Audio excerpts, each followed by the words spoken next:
Shabbat Shalom, everybody. My name is Jason. I'm Caden. I'm Jaden. I'm Nicole. I'm Mila. And we are the Yahuwah and the Torah YouTube channel. We thank you guys very, very much for being a part of this Shabbat reading. Today is a blessed day. Praise Yah that He has given us all an opportunity to sit around a digital table with like-minded people who absolutely love all of the scriptures.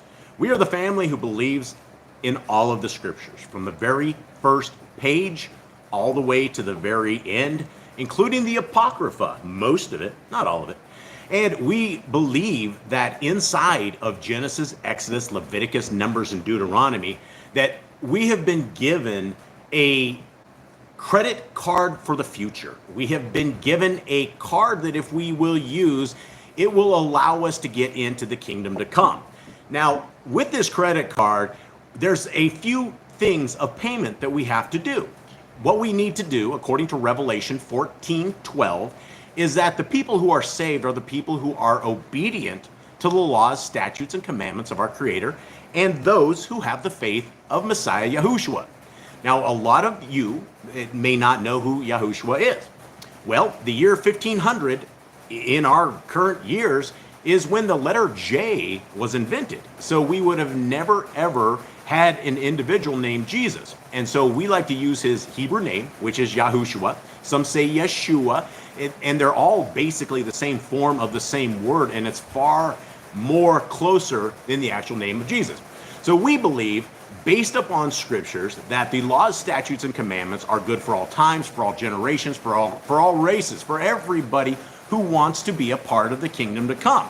And in this kingdom to come, we have a leader. We have a Melchizedek priest. We have a undeniable leader of the future who is our hopes and who is our dreams. And it is the kingdom to come that is the most joyous, most exciting thing that we can even talk about, because we live in this world that is plagued by evil. We live in a world that we are all consumed by demons. There's evil all around us in every way. Every one of our governments are completely corrupted. Every one of them literally are satanic when it comes down to what the laws, statutes, and commandments of our Creator say. And so this is our welcome to you. This is our big hug to all of you guys out there. We love you guys very, very much. And thank you again for spending a little bit of time with us. Kate, will you please open us in prayer? Father, we thank you for this day. We thank you for your Shabbat. We thank you for your Torah. We thank you for your people. And we thank you for bringing us all together as a united mind, seeking your Torah, seeking your ways, seeking your glory. We thank you for your appointed time. We thank you for your Feast of Atonement. We thank you for your upcoming Sukkot. And we ask that is blessed, that is sanctified, all this kind of righteousness towards us. In His name, amen. All right. So here we are. Jaden, will you please open us up with our Deuteronomy, Shema, the Shema, which is, guys, this is a hear and obey. This is actually what it is. It's hear and obey. It's not just hear, O Yisrael. It is hear and obey. And so what is it exactly that we should hear and obey? Well, Jaden, go ahead. Tell us what we should hear and obey. Hear, O Israel, Yahuwah Elohim, Yahuwah is one. You shall love Yahuwah your Elohim with all your heart, with all your being, and with all your might. And these words I am commanding you today shall be in your heart, and you shall impress them upon your children. You shall speak of them when you sit in your house, and when you walk by the way, when you lie down, and when you rise up. And shall bind them as a sign on your hand, and they shall be as frontlets between your eyes. You shall write them on the doorposts of your house and on your gates. Okay, so this is my question to everybody out there. Are we loving our Creator with all our heart, and with all our being, and with all of our might? And are we, what is what we are doing, if we truly love our Creator with all our heart, with all our mind, and with all our soul, are we talking about this as this commandment tells us? Are we are we impressing them upon our children? Are we speaking of them when we sit in our house? Are we talking about them while we walk by the way? What about when we lie down? Do we ever mention this to our spouses? Do we ever talk about how amazing these laws, statutes, and commandments are? What about when we rise up? Are we praising our Creator for this breath of air and for another day that He has given for us, that we can ride in this little terranium that He has given to us, right? Is this our praise and worship? Because He didn't have to give us life. He didn't have to breathe His breath into us and give us a way forward. He didn't have to give us the greatest things that have ever been given to mankind, which is the Torah, but He did. And not only did he give them to us, but he preserved them for thousands and thousands of years. So yes, there are translations that are absolutely corrupted without a shadow of a doubt, and there are translations that are lesser than a lot of them. But the overall message, if you read the scriptures in whatever translation you read, and again, I probably should preface this because there are translations that are even more corrupted. The Sefer is one of them. Stephen Pidgeon has gone through with his crazy, overzealous translator is what he told me.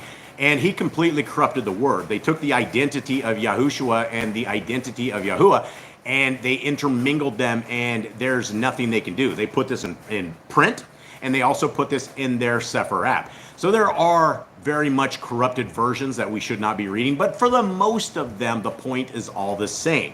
And there is a path. All the way through scriptures, our Creator has asked his people to be loyal to him. And we live in a world that nobody wants to be loyal to our Creator. Nobody thinks that we should give anything back for the life and for the blessings of our life that we have.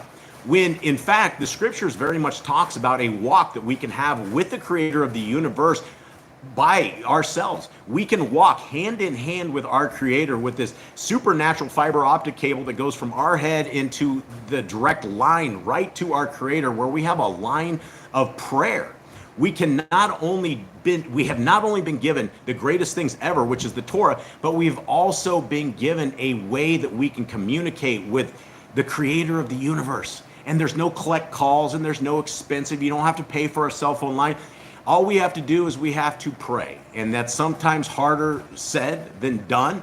Sometimes our minds will get foo-foo with all the in this world. Sometimes our minds just wander, and we have to just keep going back to that. Apologize to Yah for us wandering, and try to keep that line of communication and talk with him like he's our Father, which he absolutely is. Okay, let us get into Ms. Nicole, can you say hi to our brothers and sisters out there? Yep. All right, so we have Candy and Ruby. We have Emissary Belahim, Sarah, the Grand, Vera, which is a new name, welcome. Yehoshua in Hebrew means salvation. Korah, another new name, welcome to you. Brian. We have, I'm scrolling here, Sylvia, and hope you're feeling better.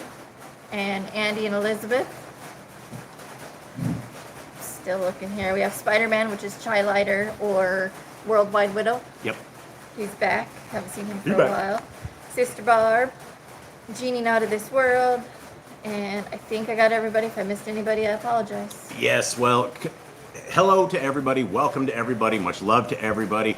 If there was such a thing as a big digital hug, I would hit the button right here and give you guys a big old hug right now, and say much love to you guys, and thank you again for hanging out on this special day with a group of scrubs like us. What we're going to go over right now is we're going to go over these amazing laws, statutes, and commandments that our Creator has given to us. And by us simply going over these today, we are fulfilling this Deuteronomy command, right? We're actually talking about these laws, statutes, and commandments. And there is a very important reason that we always do this every Shabbat, is so that people know them. And if you recite things enough, if you go over them enough, it becomes muscle memory. It becomes a part of our entire life structure. And part of the Torah is that it is part that we're supposed to have our life built into it. The Torah is supposed to be built into our life. And when we will build this Torah into our life, then every problem that we have, we can view it through the lens of the Torah. We know what right and wrong is. We know what sin is because we know the Torah. So if we go to Judgment Day and we don't even know the Torah, and we say what the modern day religious system says is that the laws have been nailed to the cross, which is, I think at this point, I would say that's probably a very demonic way of stating things, because there's not a single sentence anywhere in scriptures that you would come to.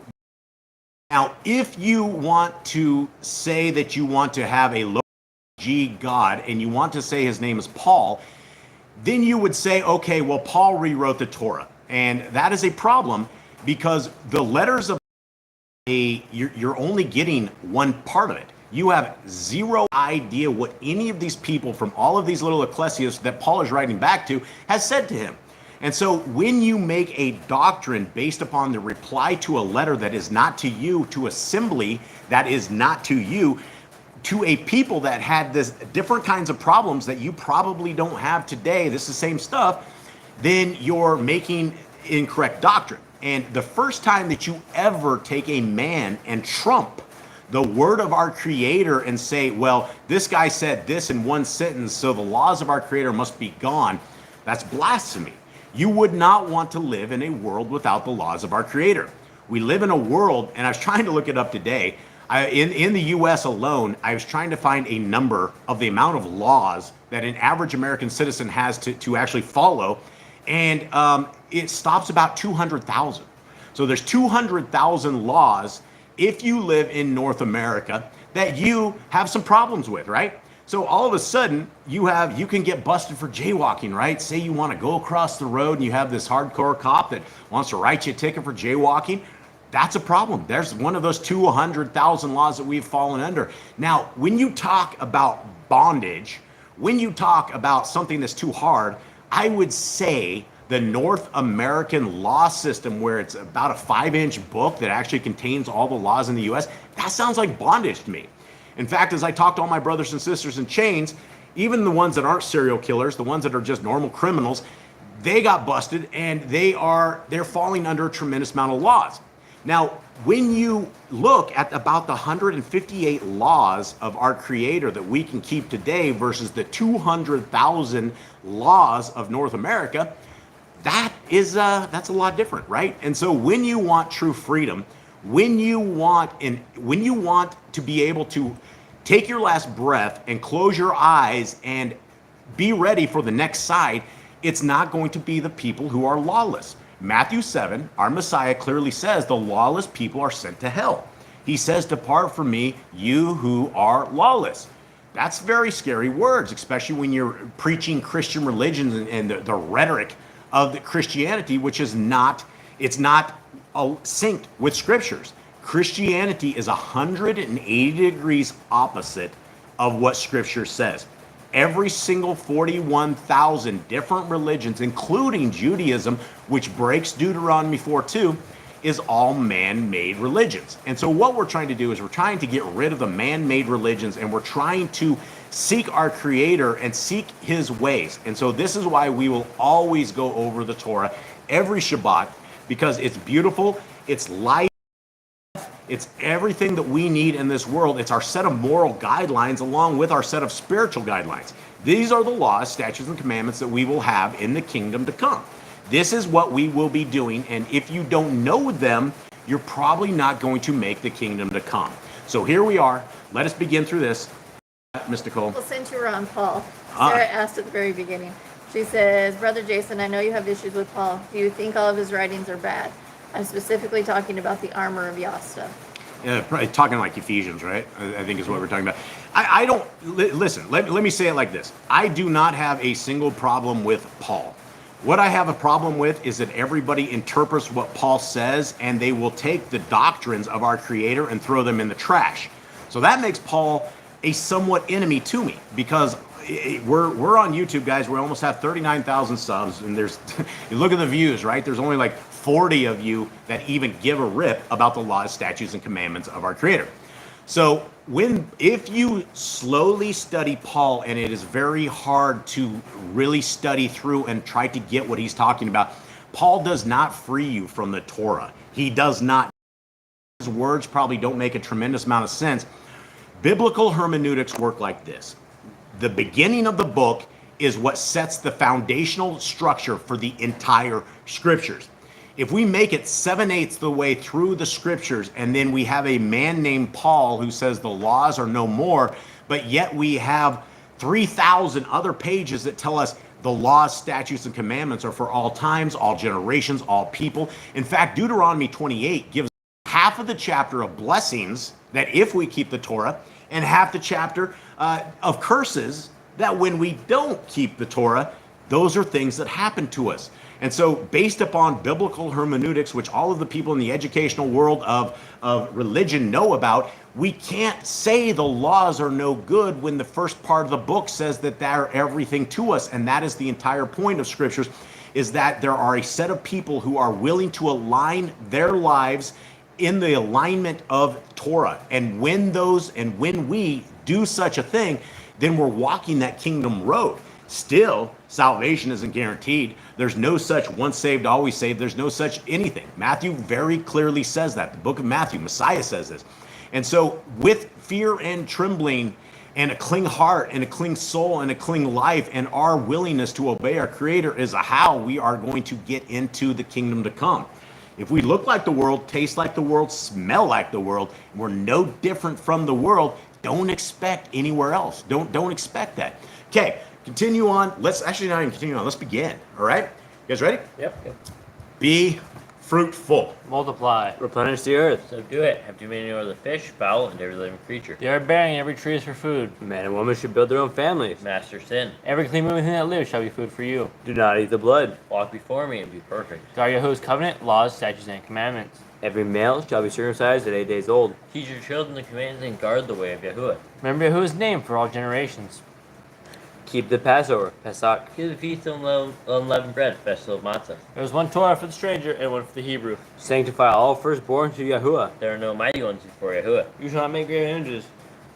Do not. Boys, take it down about 25 RPM, will you? Because this is scrolling so fast, these guys are probably buzzing here with this. Yeah, getting dizzy with this. Slow down. You shall not make graven images. Yep. Do not bring Yahuwah's name to naught. Keep the Shabbat. Honor your parents. Do not kill. Do not break wedlock. Do not steal. Do not make false accusations against your neighbor. Do not covet anything of your neighbors. So this is very interesting. And Nicole told me I talked too much about my brothers and sisters in chains last week and said, are you ever going to get on with it? And I thought about that, and I don't think I'm going to get on with it because I think the brothers and sisters in chains are very important people. And one of the things that I was talking to one of the brothers, every time that I send an email out, I will send at the very bottom of it between 4 to 8 commandments. And so I encourage these guys to get back. And I can't remember which brother it was, but he came back and he goes, the entire reason that I am here on death row is because of this commandment right here. He's like, I coveted everything of my neighbors. I wanted it all. And it's because of that coveting that I ended up here on death row. And so if you're looking at the actions of what our Creator wants us to do versus the laws of man, this brother in chains, who will probably be executed at some point, figured out that the reason he's there is because he broke the commandments of our Creator. Now, a lot of these guys blame our Creator. A lot of them don't. A lot of them blame themselves. But when you get wisdom out of death row like this, that these guys are able to see that their entire world has been crushed and collapsed and they are on death row because they coveted things of their neighbors, those are things that we should all consider, right? Because our Creator has given us more blessings than those who are trapped in the prison system of the United States. And so there's a lot. If you have 200,000 laws in your country, it's very easy to accidentally get arrested when you don't know these basic laws. And a lot of that may not make sense to a lot of you guys out there, but there's a lot of these sheriffs in a lot of these different places that you do something that doesn't seem like anything and they will make it a problem. And once you get stuck in the system, it's hard to get out. And sometimes you live your entire life in the system. So continuing on, do not make an altar from rock that a tool has touched. Do not go up to the altar by the steps. If a man steals cattle, he shall restore it 5 times. Yahuwah's laws for criminals. Do not lie with beast. No sacrifices to other Elohim. Do not oppress the stranger, fatherless, or widow. Do not charge your brother interest. If you borrow your neighbor's raiment, return it to him before sunset. Do not curse the ruler of your people. Do not eat what is torn of any beast. No false report. Do not follow a multitude of evil. Do not judge righteously against the poor. Bring back your enemy's cattle if you find it going astray. Help the animals of your enemy. Stay away from rumors and gossipers.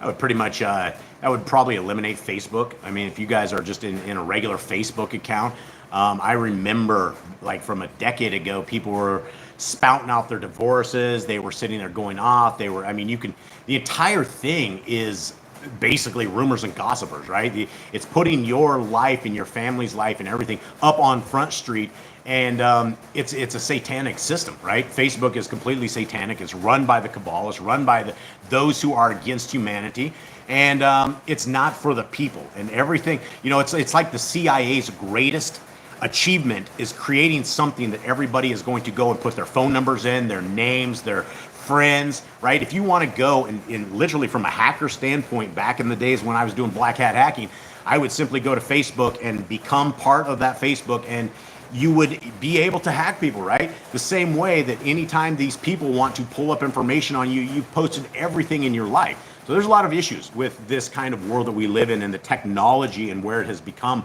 part of people's lives. Like, people can't even get out of bed without going to Facebook and saying I'm up or down or whatever.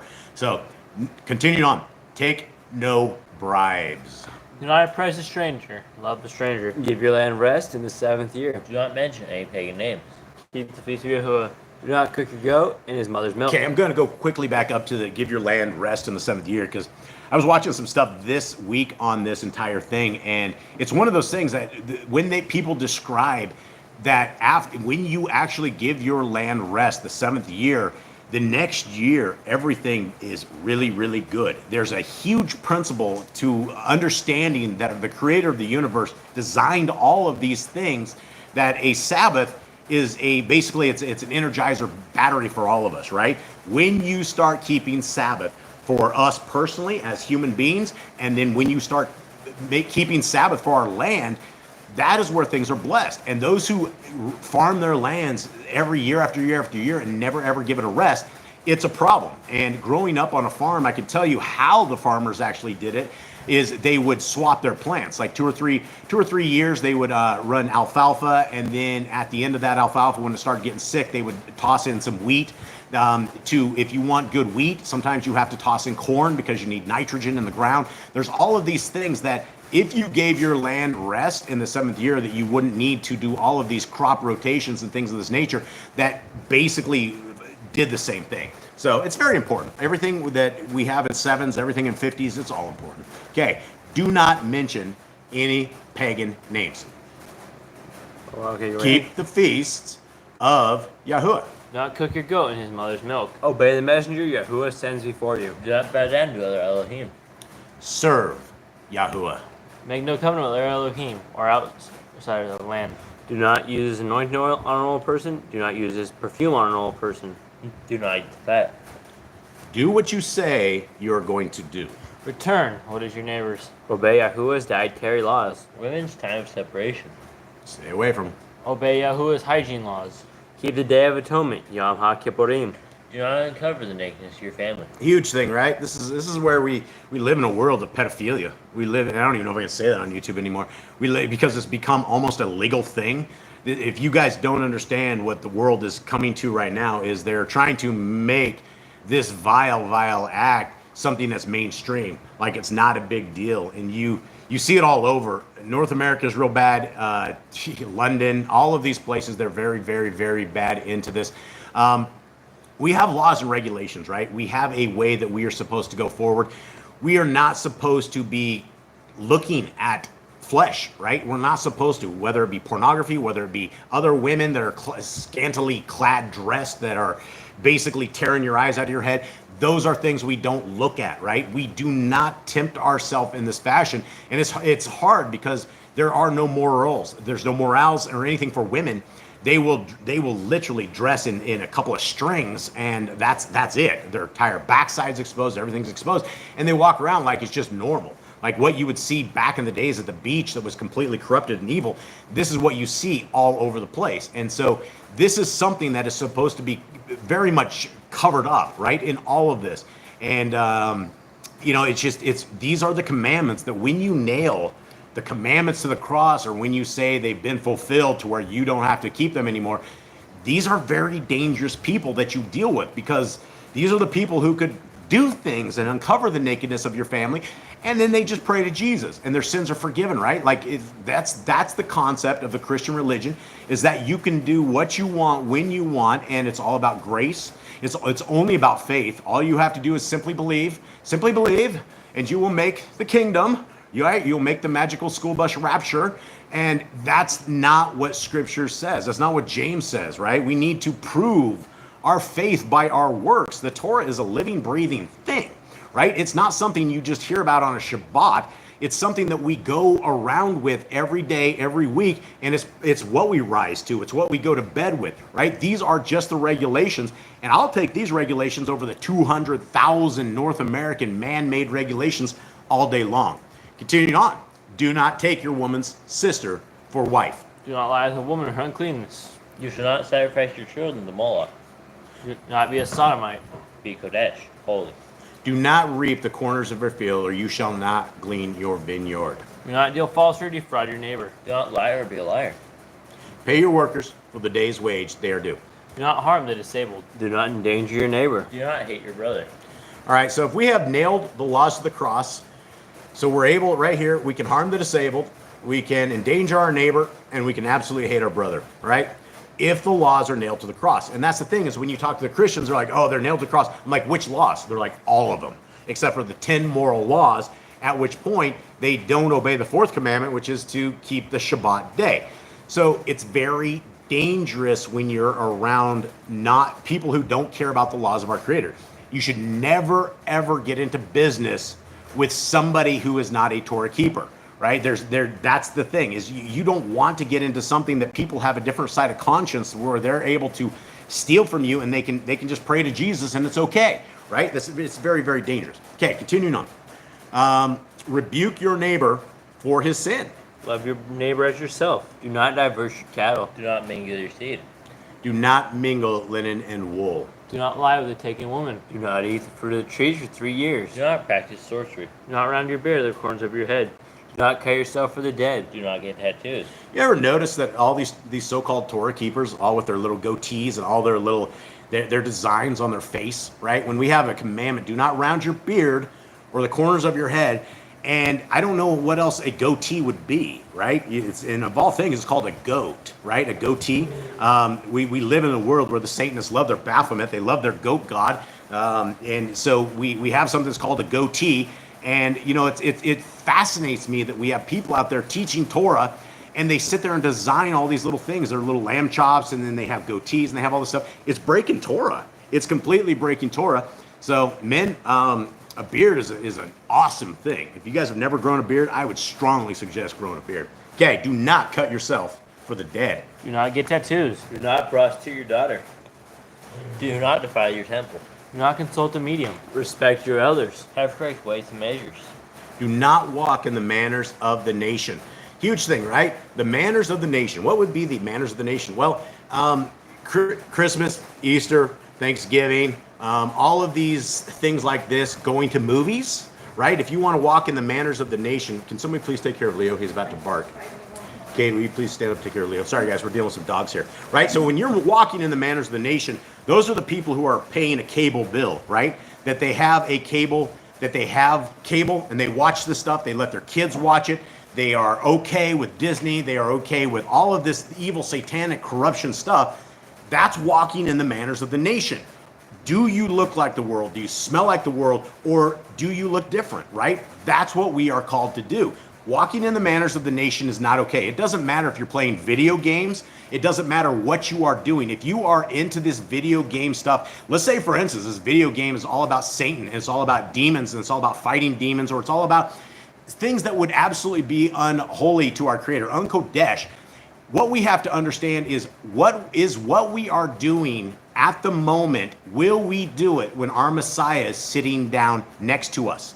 Is this something that we are willing to do, or are we going to be embarrassed about it, right? To everybody out there who plays video games, right? All the males, I would strongly encourage no males to play video games. There is nothing more beta male that I have seen than the men that come out of society that they play video games. All of these guys out there that play these like Call of Duty games that think they're fake soldiers sitting out there doing all of this stuff. Guys, it is not holy. There's nothing about it. You're not going to be a strong man. And if you think that any woman that you're going to find is going to be okay with a video gamer, it's not it, guys. We are meant to walk in strength. We are meant to walk in a holiness. We are meant to walk not as the nations walk. And when we get stuck in these sissy boy video games that will completely take a man and make a mouse out of him and make him so he doesn't know anything about the reality of the real world, that's a problem, right? I see all these guys, and the entire video game industry is huge. It is absolutely huge. And you have all these guys that can't even start a fire with a flint and steel, right? You won't be able to take care of your families when you need it. How are you going to provide for them when all you know is a lifetime of these stupid video games that are absolutely demonic, absolutely satanic, and they take our time away from our Creator? And if you think you're going to inherit the kingdom, we got to be very careful. We have to understand that what we are doing every single day will be held against us when we are in judgment, right? It'll either be held for our glory or for our demise. And when we go to Judgment Day and we've spent 3/4 of our life playing video games and doing things that are walking in the manners of the nation, it's all going to come to fruition. Everybody's going to know about it. And how are we going to explain that we have a group of men who are supposed to be soldiers for our Creator, but we're so weak playing these video games? It's ridiculous. Let's continue on. Is the chat still going? I don't know if you see it. I think it died on mine. I think it died on the screen as well. Obi-Line says, video games are such a waste of one's time. Hours can be lost at a time. Yeah. And then Chilighter says, games teach us to be lawless, to cross boundaries and have no limits, Yeah. i.e. to cross over to Lucifer. Absolutely. And some of these video games, I mean, when you're talking about this stuff, you're killing people, right? You literally have a fake gun and you think you're a soldier and you're popping people. That's the entire concept of most of these games, right? You're doing this, or you're fighting against demons. You're fighting against transhumanism, right? That is the world, and we don't need beta males, guys. We do not need this. And when you subject your life to video games, it's an addiction. I believe it is an addiction worse than heroin, because when you talk to people who want to get out of video games, they are so stuck into these video games, they can't get out, right? And if you're looking for an alpha male, a male who's going to lead your family, who's going to lead through the ranks of our Creator, it's not going to be these guys playing these video games. And so anybody, if you guys are out there and you can hear what I'm saying, guys, let's be alpha males. Let's bring back this strength of the people of our Creator, right? Let's be the guys who can skin the bulls and the guys who can take care of our families instead of the guys that sit on our butts playing the latest video game that comes out that's satanic, right? The entire game system is satanic. And if we are in it at any level, then we are completely walking in the manners of the nation, and we will be held accountable. Okay, anything else? Sister Barb says she had an adolescent client that told them that a demonic came into him in the video game and told him to take aspirin so he could hear him all the time. Yeah, I believe without a shadow of a doubt that demons and unclean spirits can rise into you in these things. And look at the amount of time wasted. You will literally have somebody in the course of 1 year spend 2 months of their entire year playing video games. And then where's the kingdom? Where are we walking with the kingdom? Have you secured your soul in the kingdom? Are we protecting our soul? Are we guarding it? Or are we walking in the manners of the nations? We got to be careful as people of our Creator. I'm talking to all of us out there. I'm talking to me and my family in here as well. Continuing on. Keep the feast of first fruits. Shavuot, Omer Count, and Pentecost. Keep the Feast of Trumpets. Keep the feast of Sukkot, Shemini Atzeret. If you blaspheme the name of Yahuwah, you shall be put to death. You kill your neighbor's animal, you must give another. Repay injury for injury. Honor the Yobel, Jubilee year. Confess your sins to Yahuwah and repay your trespass against. Law of being a Nazir. Wear zizit on the four corners of your garments. Laws whoever touches a corpse. Follow Yahuwah's law of inheritance. Law of keeping your oath to Yahuwah. Do not add or take away from the word. Very important, guys. This is one of these things. Do not add or take away from the word. If you believe that Sunday is your day of worship, you're adding to the word. If you believe that all food has been made clean, you are absolutely, without a shadow, you're decimating Leviticus 11, right? You're taking the greatest parts of Scripture, you're taking them away when you align your life up to something that is man-made. All we need to do, and which is why we always encourage everybody to read the Torah, to understand the Torah, and that we are guarding our soul, which is actually the next one, because if we don't know the Torah, there's no way for us to guard our soul. There's no way. If your eyes are open right now and you understand that the Torah is everything in our life, then you need to thank our Creator right now that He has opened your eyes, because there's billions of people out there who think that they're saved. They're all heading off to this magical rapture school bus led by the chief driver, Jesus, and he's going to take them all to a place where they don't have any kind of oppression, right? This is what the Christians believe, and it doesn't hold any kind of weight when you are talking about scriptures. Learn to fear Yahuwah. You shall love Yahuwah with all your heart. Bind the laws upon your hand and the frontlets between your eyes. Write the laws on your doorposts. Do not tempt Yahuwah. Do what is right and good in the sight of Yahuwah. Do not be afraid of your enemies. Remember Yahuwah. Circumcise your heart. Cleave to Yahuwah. Swear by his name. Destroy graven images. Do not make an idol of Yahuwah as the pagans do to their Elohim. Rejoice in all Yahuwah has blessed you with.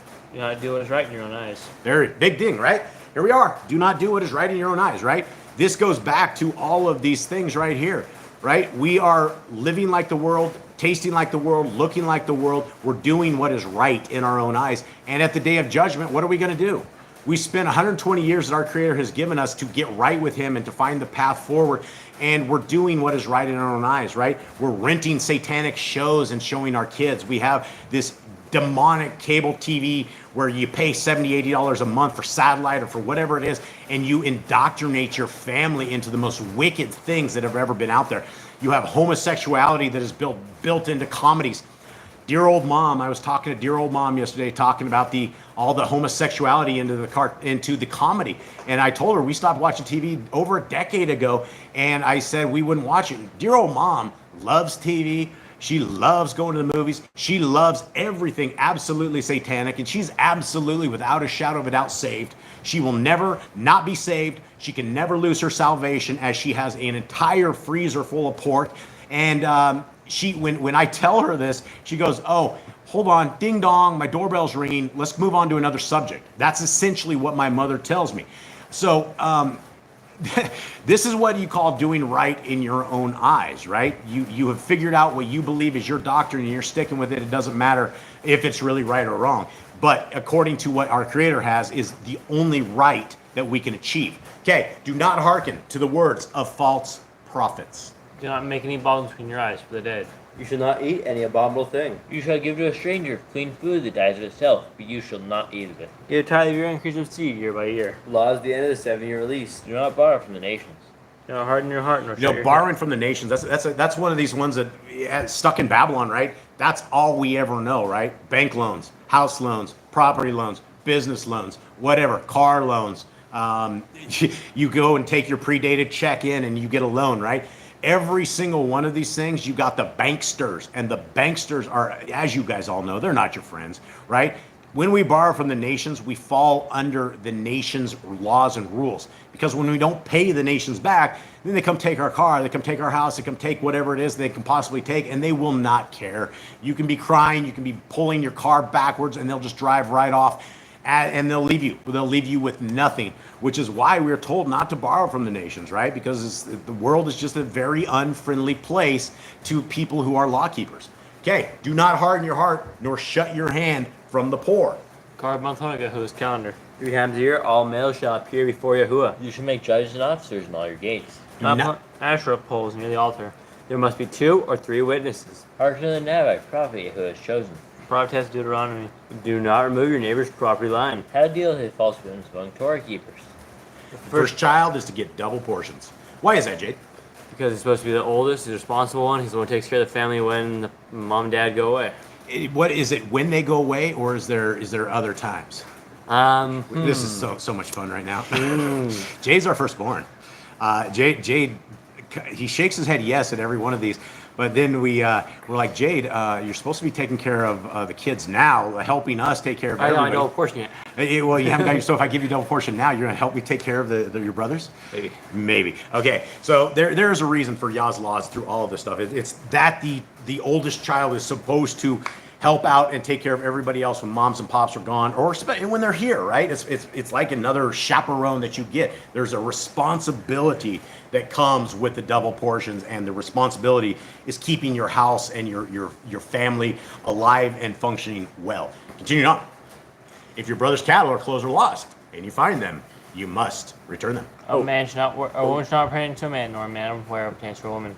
If you find a bird's nest with the mother and the babies or eggs, take the babies and not the mother. If you build a new house with a flat roof that they'll be lived on, you must put a railing around it. Do not be a prostitute. Do not use dirty money. The law of divorce. Do not take a person's millstone for a pledge. If you lend to your brother, do not enter his house to get your payment. He must bring it to you. Turn his clothing before sunset if that was his pledge. Do not oppress hired servants that is poor and needy. Every man shall be put to death for his own sin. And that is a great commandment, right? Imagine us being put to death for our fathers and mothers and all their sins, right? And having that all fall on us. We are our own individuals. We have our own path. We have our own way. And we will be judged based upon our own walk. Continuing on.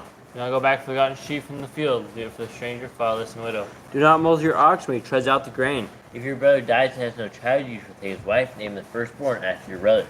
At the end of 7 years, you are to read the Torah at the Feast of Sukkot, the Feast of Tabernacles. All right, guys. So there it is. The greatest things you may ever hear. If this is the first time you guys have ever heard the Torah, congratulations. They are. It's like winning a lottery. In fact, it's better than winning a lottery because we didn't have to pay anything for them. All we have to do is simply read and use the two little round balls that we have in our eyes, and we can read them, and we can have a wonderful understanding of everything that is going on with these words. Now, let us continue on and let us go into our reading. And for anybody who has not been with us throughout these readings, we are going through the Old Testament Torah and we are going through the New Testament Besorah.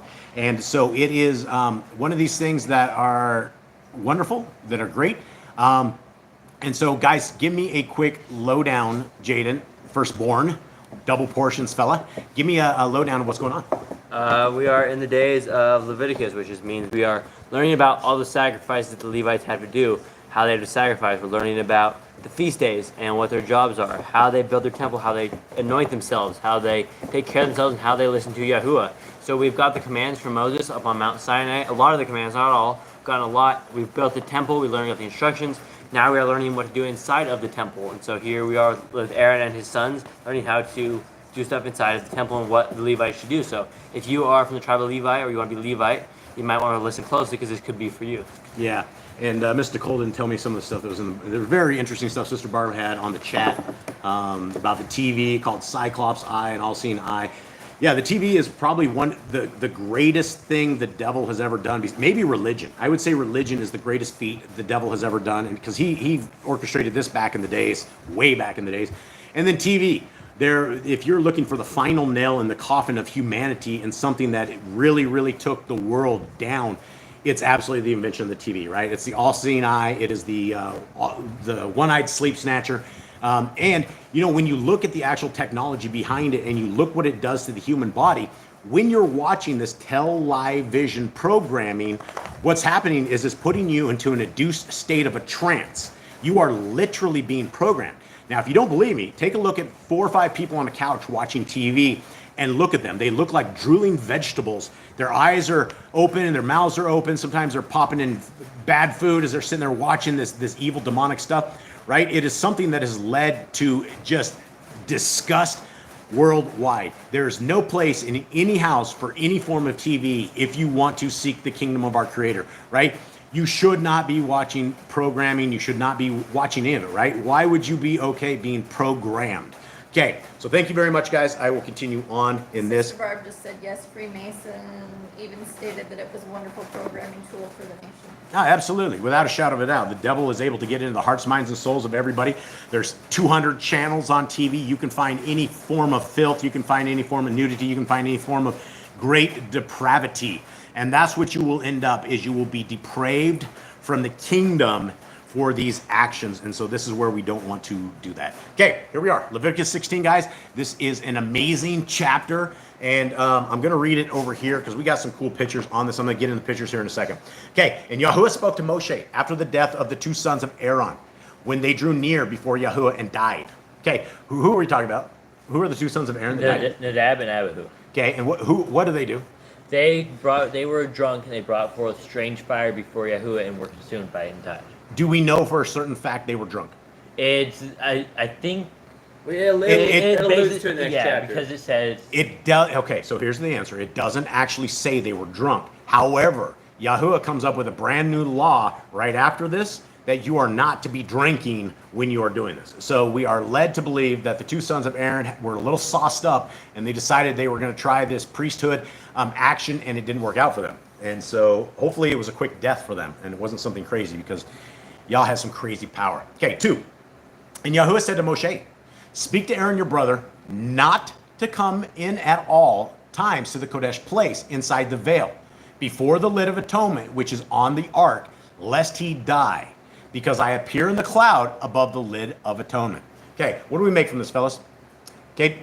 That Aaron was told that he can't come into the second part of the temple at all times. That's not always for him to go in there, because Yahuwah is in there, and that you don't want Aaron to die. Yeah, and so this is back in the days. This was our collect call. This was our phone line. This was basically the way that our Creator works is that He was appearing between the two cherubim of the ark in this fashion. And so it's interesting that, you know, as much of a part that Aaron was, that Moshe was the one that received all of this and pushed this down, right? Like all of this came from the word of Moshe. 3, with this, Aaron should come into the Kodesh place with the blood of a young bull as a sin offering and a ram as a burnt offering. He should put on the Kodesh linen long shirt with linen trousers on his flesh and gird himself. Sorry, guys. There's a phone over here. We just took that. We're killing. Are we still on? I think it's back. All right. Anyone? Can you still hear us? Anyone in the chat room? Do you have action? Hello? Yeah. Okay, there we are. I see it. Okay. Okay, we almost got smoted. The hand of Hasatan almost took us to school right here. He's almost taken us to school a couple of times right here. Now, where was I at, right? You were on 4. So what happened was we have this this phone, and it was ringing over here, and it never ever rings. At the time, I like knocked the tablet off. Everything just went chaotic here. So we're back. Praise Yah. Now, 4. Okay. Let's go halfway in the middle of this. Okay, they're Kodesh garments. This is what talking about the linen trousers, the long shirt, linen trousers, and this is a ceremony that we are about to do. This is a sanctioned thing. What do you got? I have a picture of it if you want. Okay, yeah, we'll get it here in just a second, but let me go into this. And from the congregation of the children of Yisrael, he takes 2 male goats as a sin offering and 1 ram as a burnt offering. And Aaron shall bring the bull as a sin offering, which is for himself, and make atonement for himself and for his house. Okay, go ahead and go into the pictures. Now, what I wanted to end on, not end, but I wanted to go to that part right there before we go into the pictures, because this is very, very interesting right here. Let's see. And Aaron shall bring the bull as a sin offering, which is for himself, and make atonement for himself and for his house. Now, what we have, you can go ahead and scroll in and out on this thing as we're doing it. Now, just go back to the pictures, zoom in so people can see it.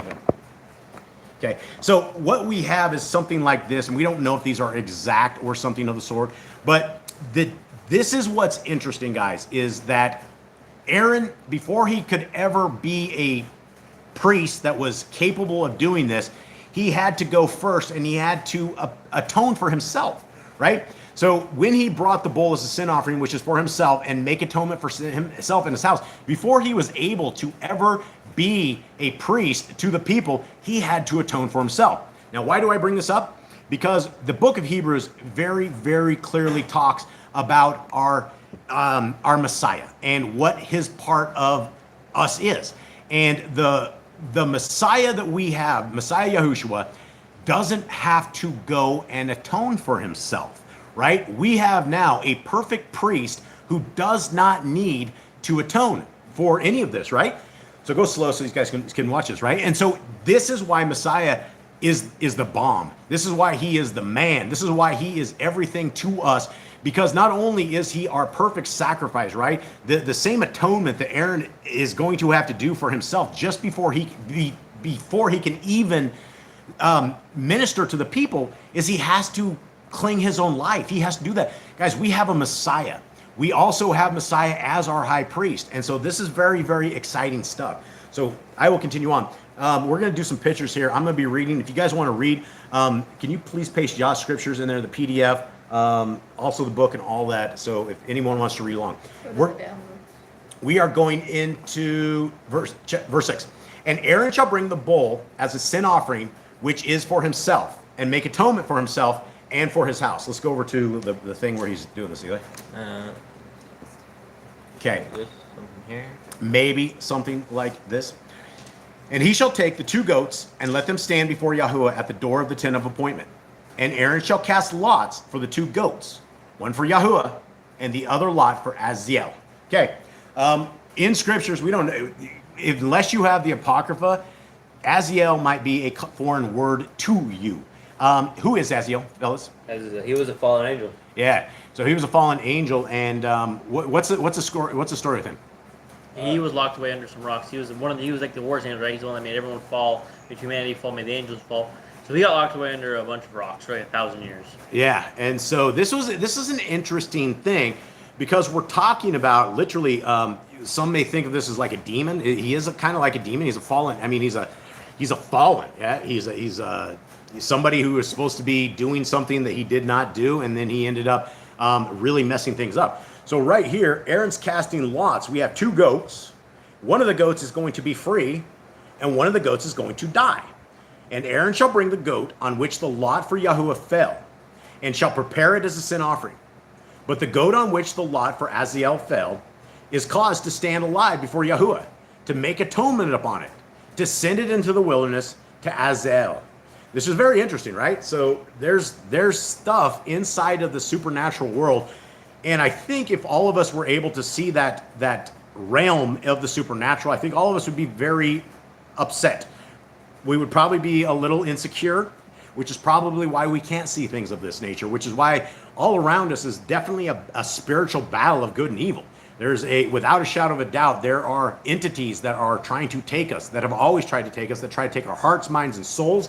They try to disrupt our families. They try to take out our marriages. They try to take out absolutely everything.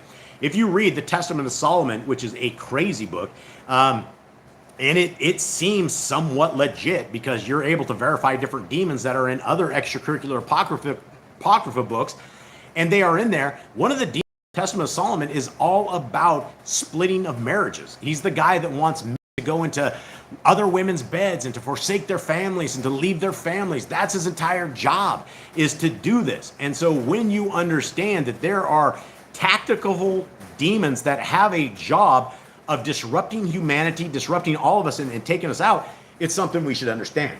Okay, heading back into 11 right now. And Aaron shall bring the bull of the sin offering, which is for himself, and make atonement for himself and for his house, and shall slaughter the bull as the sin offering, which is for himself. And shall take a fire holder filled with burning coals of fire from the altar before Yahuwah, with his hands filled with sweet incense beaten fine, and shall bring it inside the veil. Okay, what exactly is happening here, Jade? So they're doing a sin offering for the people here, trying to atone for the people's sins. Yeah, and so what did he just do with a fire holder of burning coals of fire? So he basically put a sweet incense on it. So like it's basically for Yahuwah to smell, I think. Yeah, and Or so someone that, just smells. yeah. So continue on 13. And he shall head back in the scriptures here. And he shall put some of the blood of the bull and sprinkle it with his finger on the lid of atonement on the east side. Also in front of the lid of atonement, he sprinkles some of the blood with his finger 7 times. Here we are. We have this number 7. We live in a cycle of 7s and 50s, and we have a tremendous amount of things that always are talking about 7. Our Creator likes 7. This is one of his numbers, right? If he's looking for a number, our Creator has 7s on his mind. And so right out of the gate, he's taking blood and he's sprinkling the blood on the lid of atonement, right? And so 7 times he's doing this, and he has to do it for his own self, for his own sins. And this is again a reminder of why Messiah Yahushua is absolutely the man when it comes down to the thing that we need. We need a priest, we need a sacrifice, we needed a way to break the spiritual curse of the Torah, which is death. Spiritual death is what we are under from the time that we put our hands in the cookie jar at 3 years old. When we have stolen, we have broken the Torah, and we will fall under the curses and the blessings of the Torah. Now, continuing on, 16 says this, and he shall make atonement for the Kodesh place, because of the uncleanness of the children of Yisrael, and because of their transgressions and all their sins. And so he does for the tent of appointment, which is dwelling with them in the midst of their uncleanness. And no man should be in the tent of appointment when he goes in to make a atonement in the Kodesh place until he comes out. And he shall make atonement for himself and for his household and for all the assembly of Yisrael. Now, do you guys think this is a tough job? Is this anybody here want this job? Anybody want to take the job of Aaron? No. Personally, no. No, it's tough, right?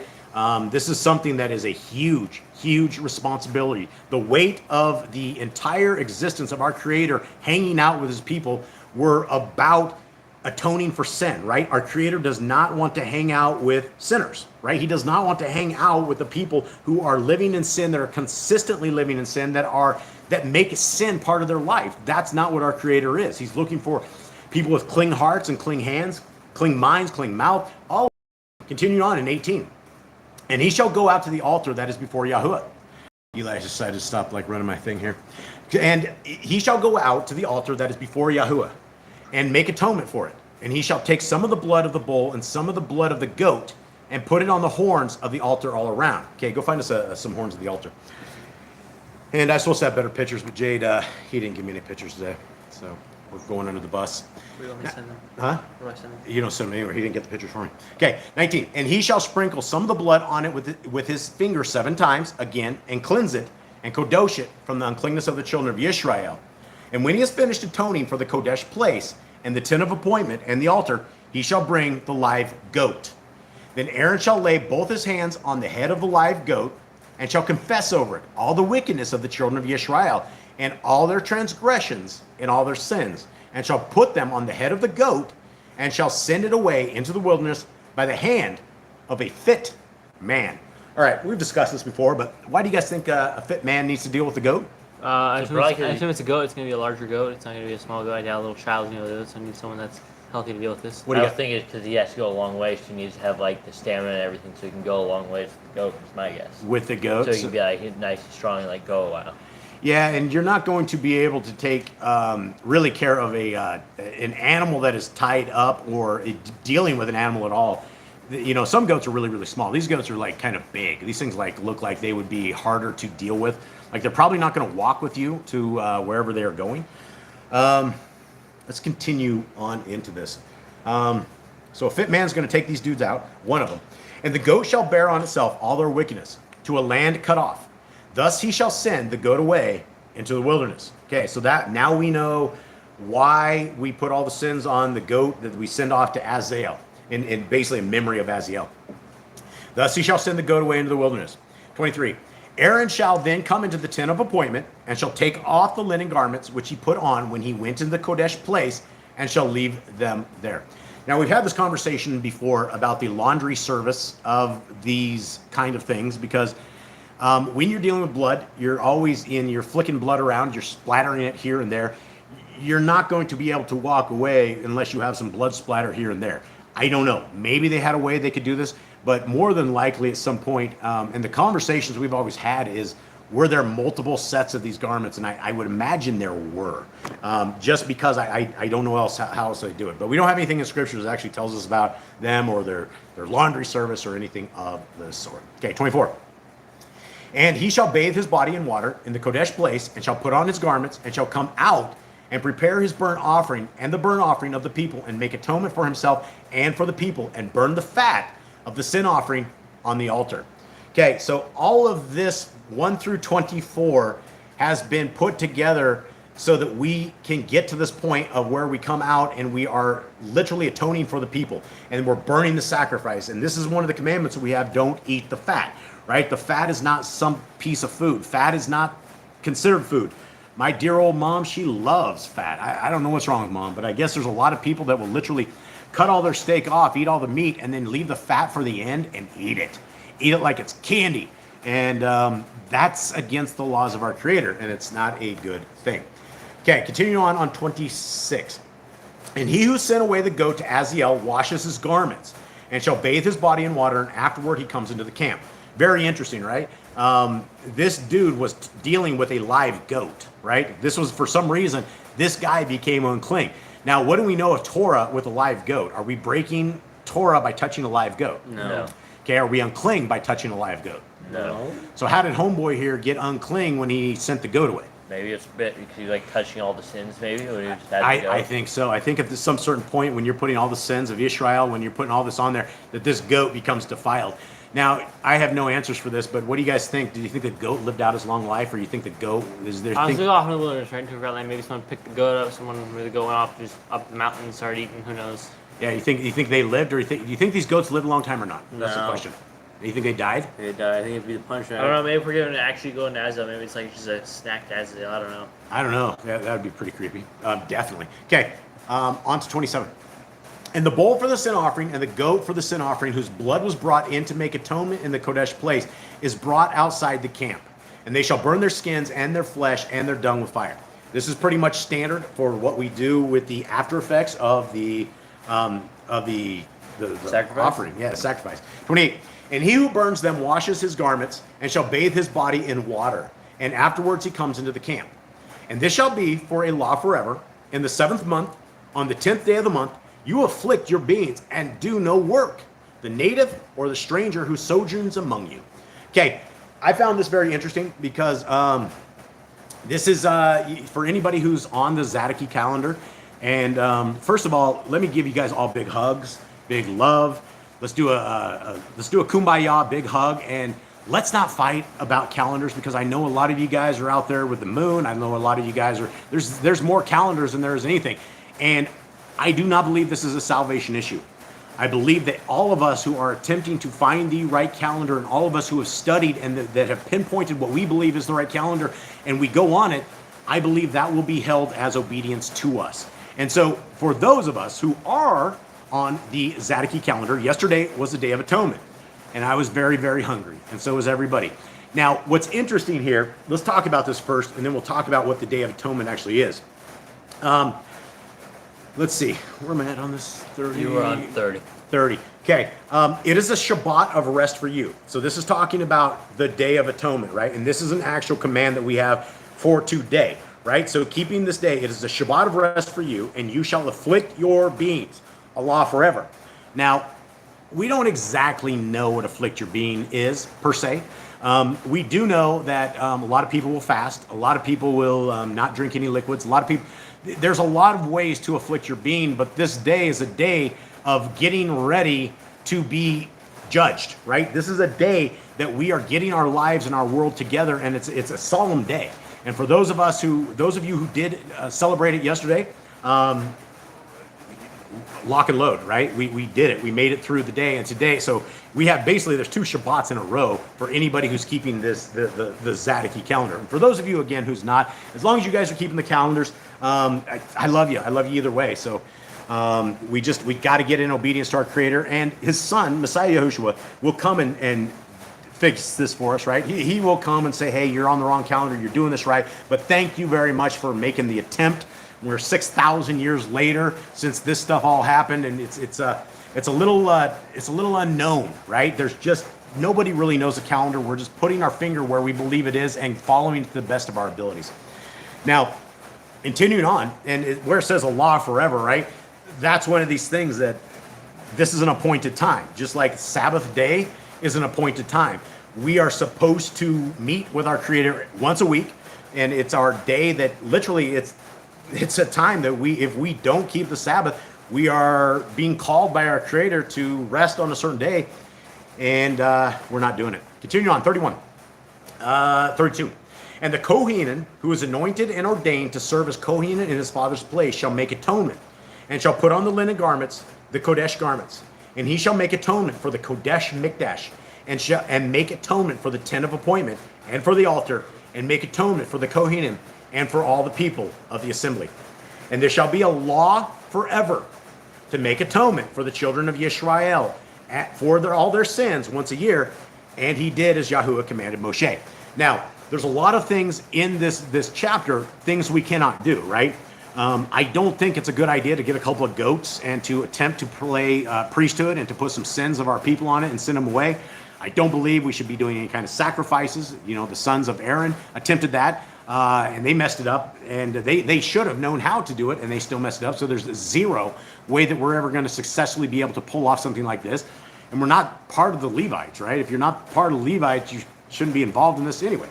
So there's a lot of things that we can do in this chapter and a lot of things we can't do. One of them that we can do is the law forever, right? We can keep the Day of Atonement. It's a law forever. It doesn't say till Messiah comes. It doesn't say till the Christians decide that the laws have been nailed to the tree. It doesn't say anything like that, right? It says forever. And so these are the laws of our Creator that as we read them slowly and as we digest them, this is what we apply to our lives. And if you guys have not kept the Day of Atonement, if you guys are on a different calendar, please make sure you guys are keeping the Day of Atonement. Whenever you guys keep the Day of Atonement, please make sure you guys are keeping all of the appointed times of our Creator.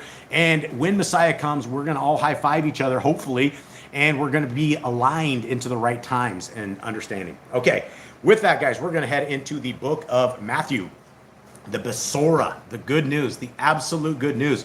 We went from where we had to have the priests to where we absolutely have the priest. We have Messiah Yahushua. And this is an incredible reading that we all have on this. So let us continue. Here we go. 16. Who wants to give me a lowdown on the last 15, 14, 13? Jade, firstborn? Yeah, I guess so. Let's Messiah has been going around healing, teaching people, making enemies with the Pharisees and the Sadducees. They hate him. They want to get rid of him. Nobody in his own town believes him, so he moves out and outside and finds people that from other nations that are more faithful, will have more belief and more faith than any of his own people from his own hometown, and he is there to rescue the lost sheep of Israel. Awesome. Okay. All right, so here we go. I was just reading some of the comments in the chat. I love the comments in the chat. Thanks, guys. And YouTube is broken again, which is why you don't see the comments in the chat on their piece of great code. Okay, let's continue on. Matthew 16. And the Pharisees and Sadducees came, and trying him, asked him that he would show them a sign from the Shamaim. Okay, so they asked Messiah, give me a sign. And if the thing about Messiah was that he had been cruising around all of these areas doing incredible miracles, right? The lame have been walking, the sick have been rising up, the people with fevers have been calmed down. Everybody is talking, right? This is a chitter chatter game right here. Everybody's talking.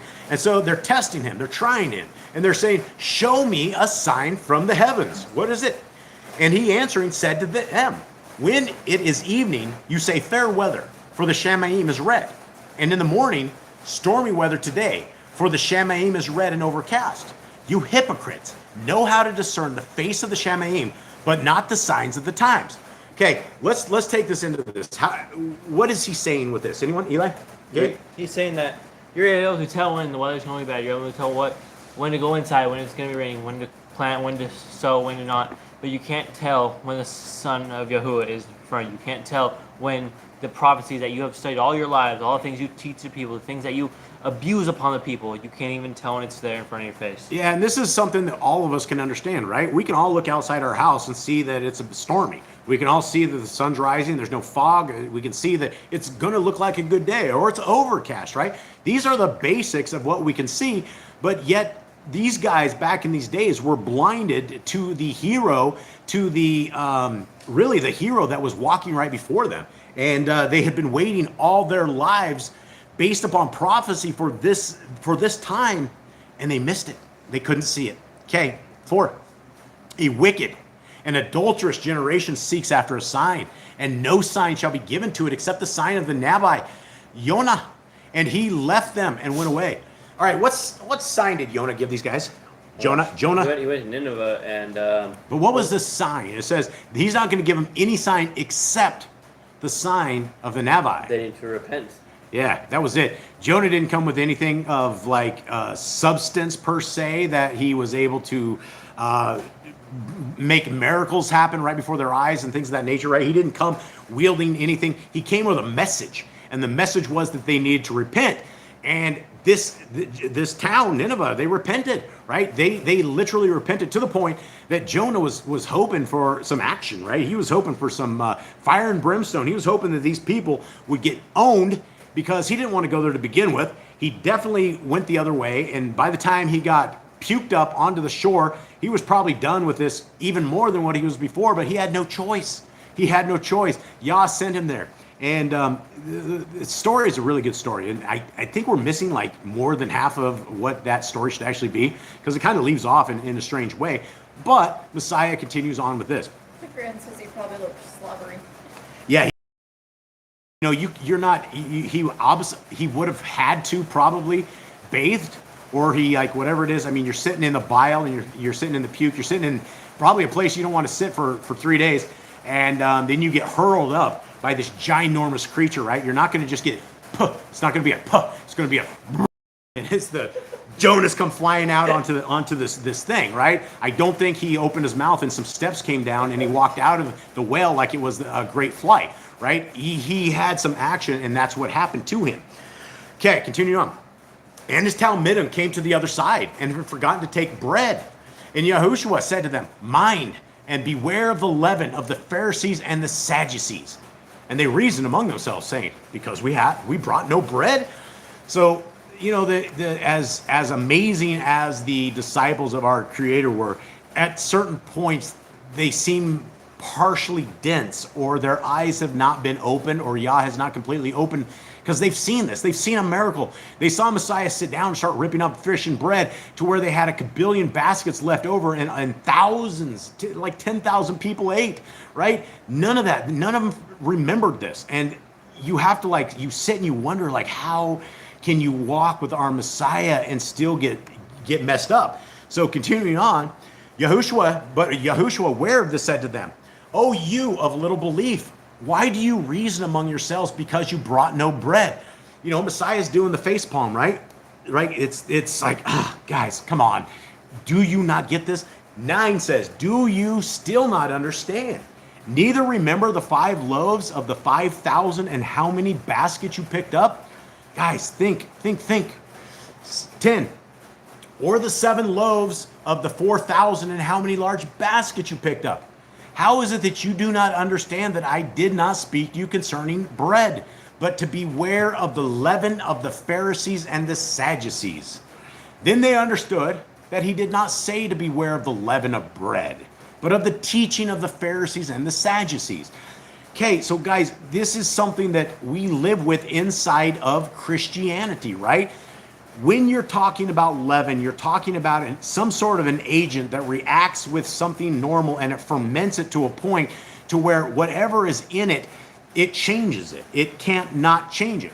Back in the day, Miss Nicole would make me unleavened bread, or not unleavened bread, but sourdough bread, right? And you had to fix the stuff, and you had to feed it, and you had to make the sourdough right, and she kept killing it because she wouldn't feed it, right? There's something very impressive about the food and the system that our Creator has had.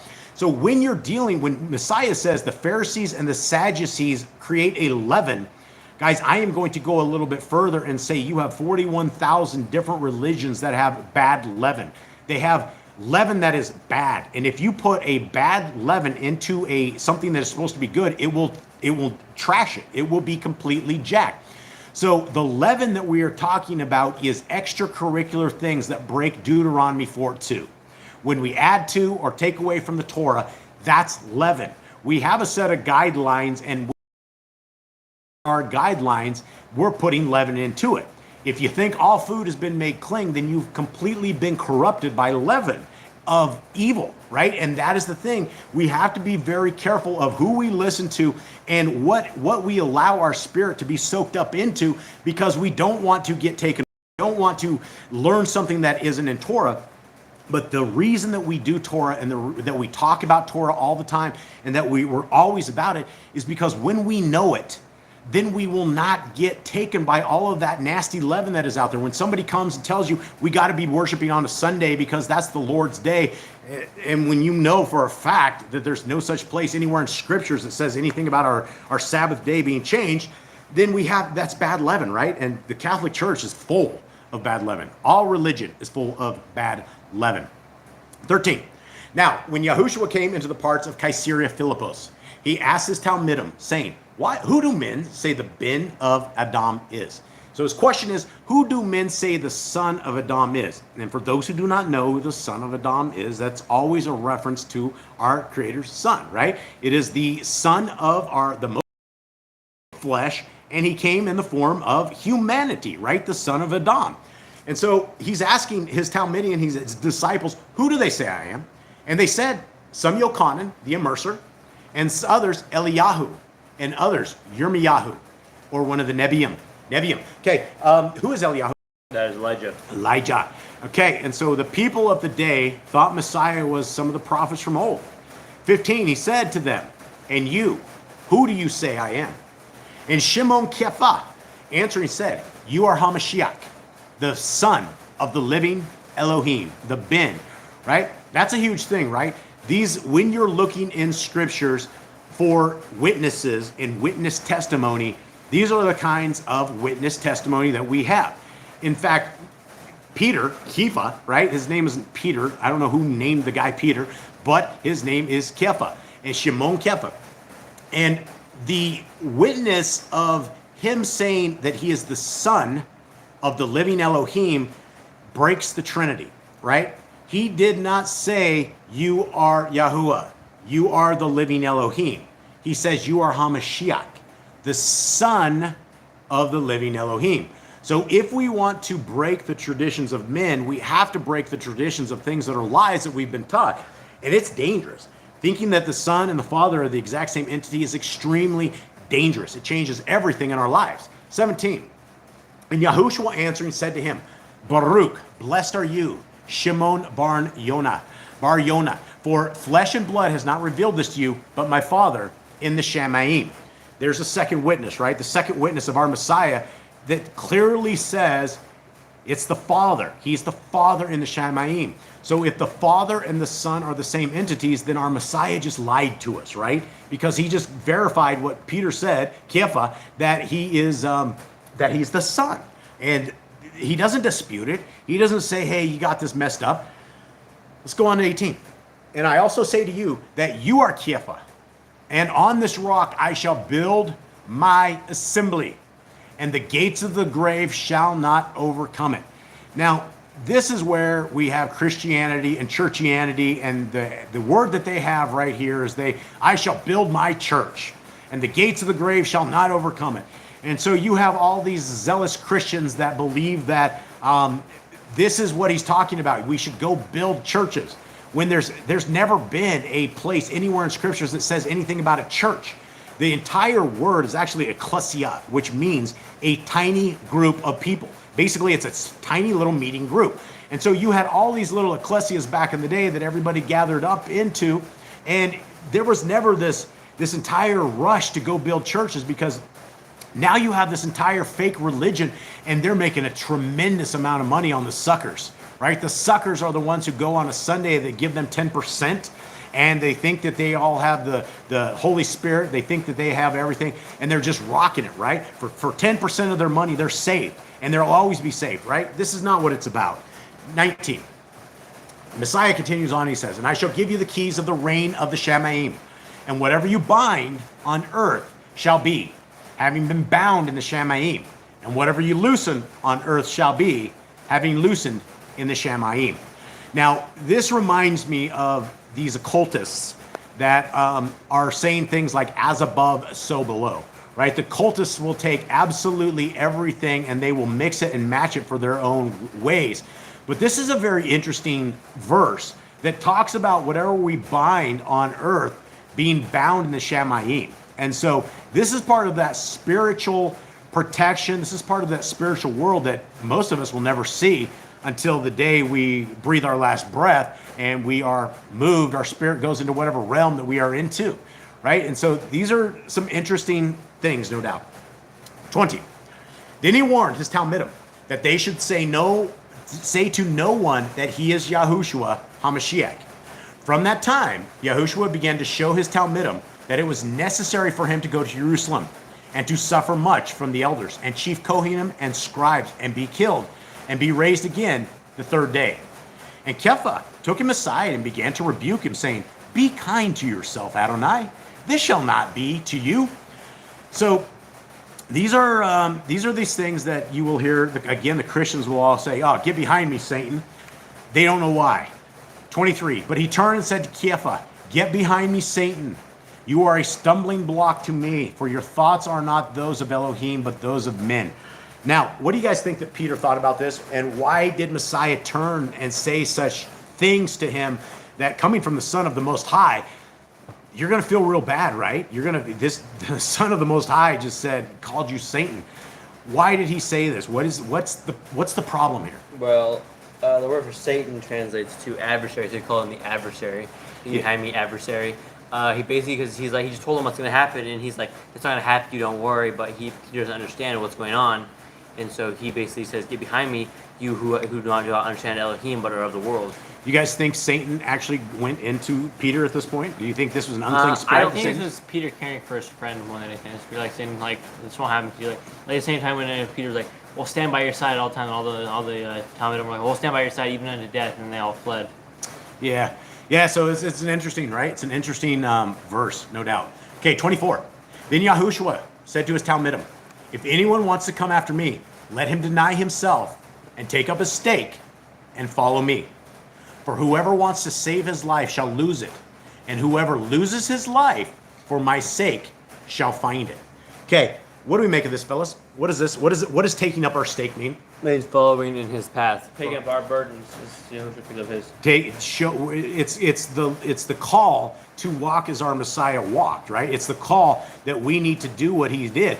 And if we have said that the laws of our Creator don't apply to us, then we're absolutely not walking the way that our Creator's Son walked, right? If we are to follow our Mashiach, if we are to follow the Son of the Most High, the Ben of Adam, then we need to do what he did. And he clearly, without a shadow of a doubt, keeps the laws, statutes, and commandments, as well as all of the appointed times.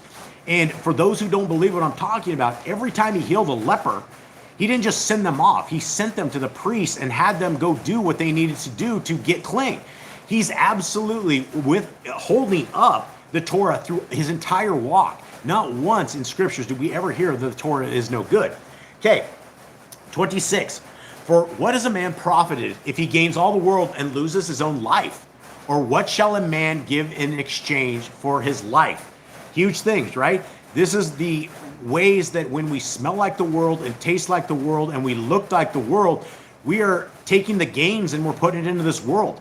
And the second we breathe our last and our souls are whisked away to the bad parts of Sheol, we've done it, right? We've really, really messed this up. Our Creator has given us an opportunity, which is a wonderful opportunity, that we can choose life, or by default, we choose death.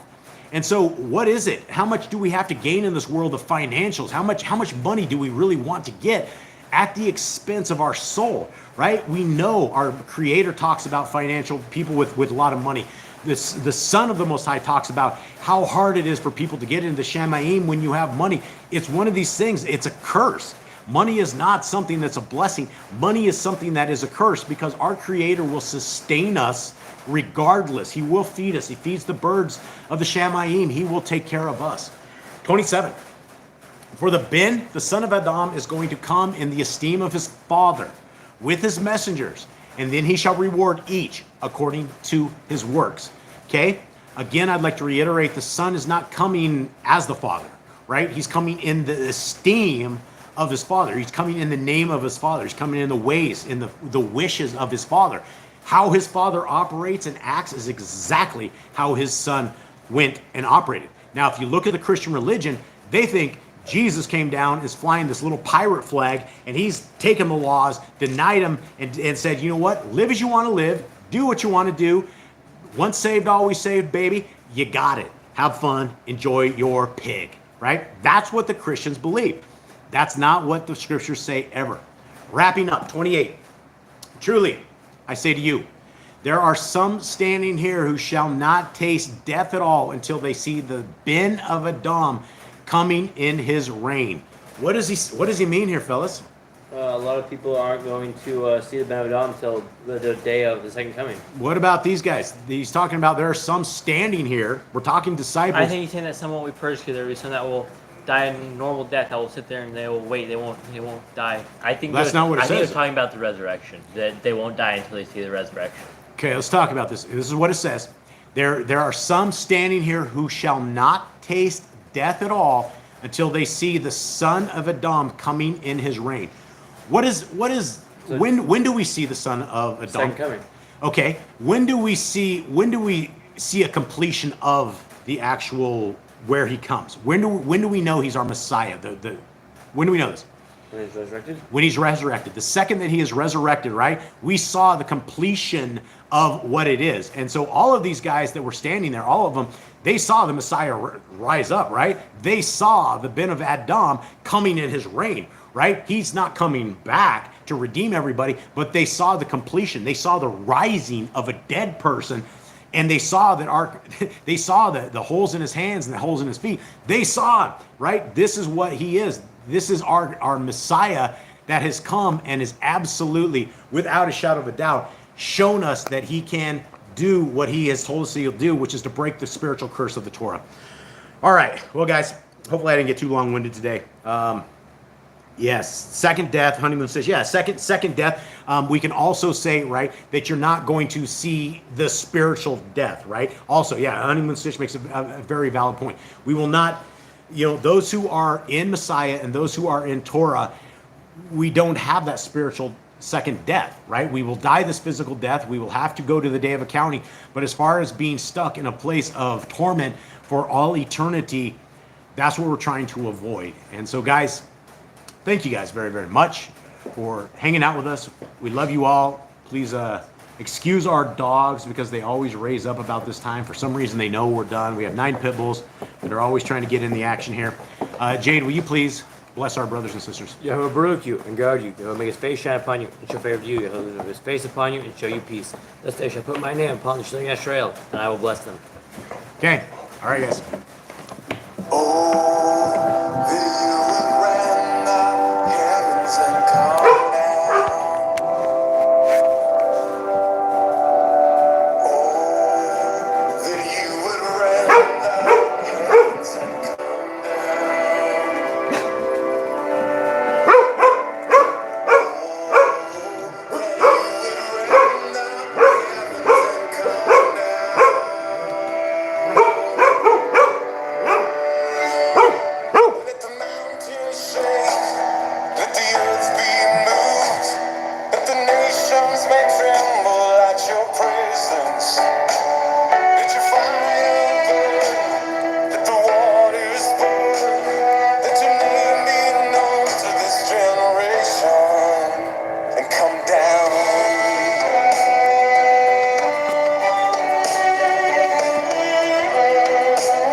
everybody.